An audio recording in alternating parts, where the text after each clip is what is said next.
All right, so this is Orhan, Hi there. the magnificent and terrible tour guide.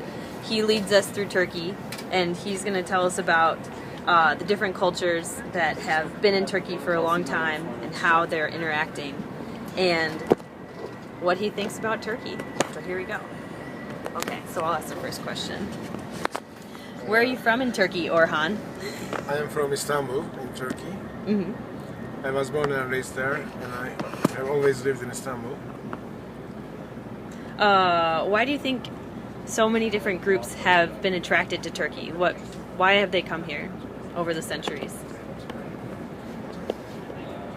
Well, I believe Turkey, which is also called Asia Minor, it's a very rich and fertile geography throughout the centuries in terms of cultivation, in terms of agriculture.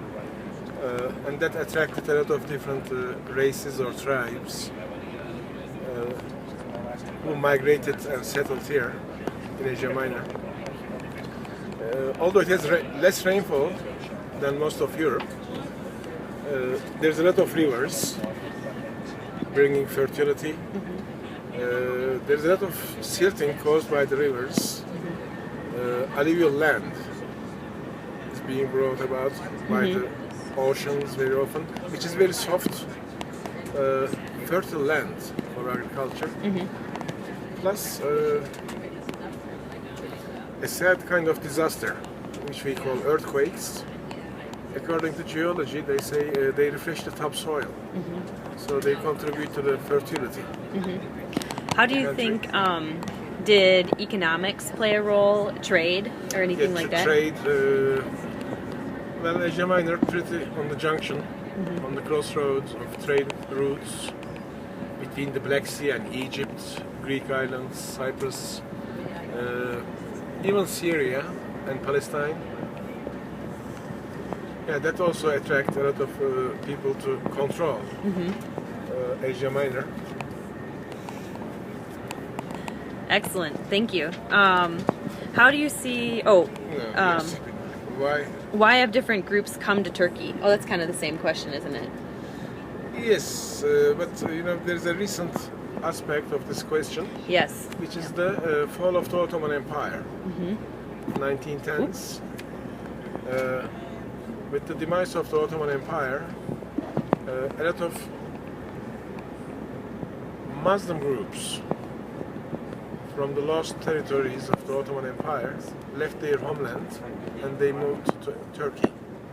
Among them are Bosnians, Albanians, ethnic Turks from current Yugoslavia, Bulgaria, Greece, and some Georgian Muslims from Caucasian region, like Circassians. They moved to Turkey in large numbers. So that kind of added to the variety of the races in Turkey So, in the 1920s. Before the trauma, were there less Muslims in Turkey? Or No, not necessarily, but there were not this many Bosnians or Albanians or Circassians before the collapsing of the Ottoman Empire. It's very interesting. There is more Albanians in Turkey than Albania. There is more Bosnians in Turkey than Bosnia. Wow. Yeah, and that has to do with the demise of the Ottoman Empire. How do you see these different traditions coming together in Turkey, interacting in Turkey? I believe they are doing well. Yeah. Through intermarriages. Yeah. Through the centuries. Of course, ethnically, we don't ask the origin of any citizen. It's kind of shameful. We can understand when we hear the names of the hometowns, whether that person is Turkish, Kurdish, Arabic, or Bosnian or Albanian. And they have mingled well. The Kurds and the Turks, Albanians and the Turks, or Bosnians and others. Yeah. So being Turkish is is a national identity. It's a national identity, and race-wise, a person can be non-Turkish, yet he or she will be called Turkish citizen. This is like the definition American, to a certain extent. Hispanic people, black people, I don't know, Polish origin people, Croatian origin people, once they settle and have US ID cards, they'll be called Americans. Naturalized. Yes. Are there any negative effects of this mixing? If so, what are they? Negative effects. I don't think so. Do you think No. there may be any? Well, I think sometimes individuals might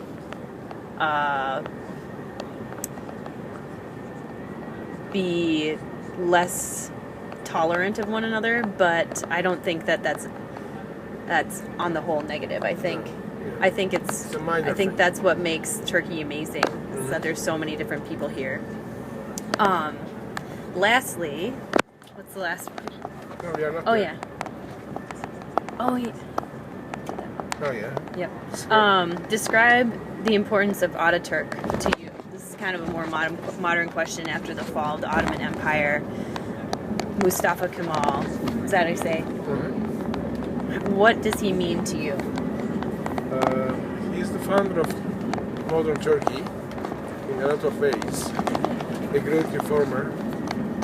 There's some, volumes of books to be read about him. I cannot summarize so many of his aspects right now. But I personally admire him for a number of certain reasons. Of course, reforms were great. He took riskful decisions. He was very charismatic. He used his charisma for the good of the country, this and that. But these are very well-known things. I would instead mention his great teachings. As a peacemaker, one of which was not too long for the Bygone Empire, for it was not perfectly ours. Secondly, he taught us that the age of conquests was over, and therefore no greater Turkey, kind of utopia or obsession on the minds of the Turks. Not to be targeting or interested in any neighbor's geography, to be satisfied with the current borders. He likewise preferred a smaller homeland than he could really conquer, but less troublesome and more peaceful. And as part of that, Turkey, what was their status in World War II? Yeah, this kind of teachings, although Mustafa Kemal was not around at the time of the Second War. He passed away in 1938. But with this kind of teachings, and there's one more to be added, he taught us that there is no winning in the war, except for the defending of the homeland. Yep. Therefore, with these kind of teachings, the followers of his policies, they managed to keep Turkey perfectly neutral at the time of the Second War. So we were safe and away from the destruction of the Second War. I think that's it. All right. Thank you so can much. find more about himself. Oh,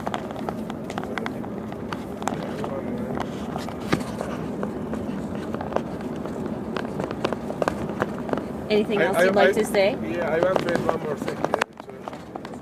This colorfulness, this richness. The richness of the different groups in Turkey? Yes, it slightly has to do as well with the early Turkish history of the Selçuks and the Ottomans, who were nomadic people who moved and who decided to settle in this geography.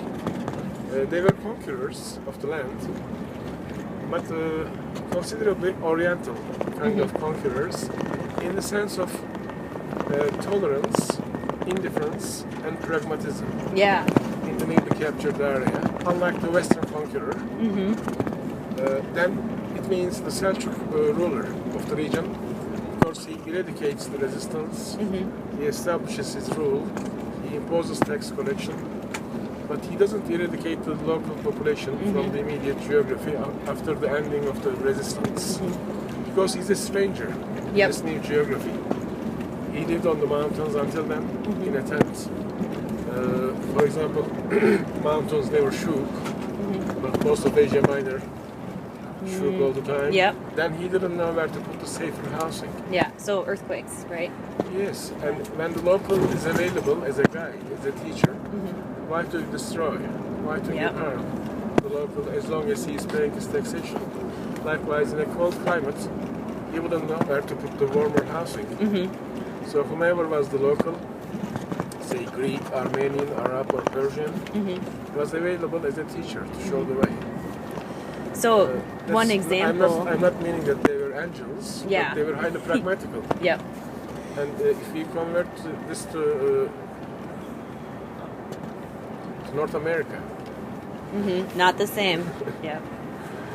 Then with this kind of pragmatism, Turk had learnings from the Armenian, from the Greek, from the Persian. He learned how to do agriculture, fishery, this and that, and all of these added to the richness of Ottoman Empire and culture. What's the name of the ruler that had all the Jews after the? 1492, Bayezid II is moving the Jews from Spain to Ottoman Empire. Does he like the Jews? Does he dislike them? Those are not the questions to be asked. They were reputed people, as good, as loyal subjects, as great bankers, great scholars, scientists, physicians. So he predicted the contributions to come. The coming of the Jews, which was largely true. A wise man. The flourishing of a lot of things in the Ottoman Empire with the coming of the Sephardic Jews. So that's a good example. It's a good example of mercifulness plus pragmatism. That's a good way to put it. And if we translate this to the North American case, then we would have been mentioning another kind of settlement in the States in terms of learnings from the natives that could have been maintained, healthier lifestyle, greener lifestyle. Farming practices. Well, maybe without junk food.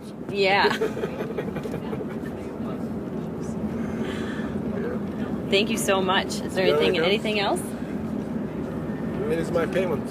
Where's my payment? I'll give you the group payment. No, I'm just kidding.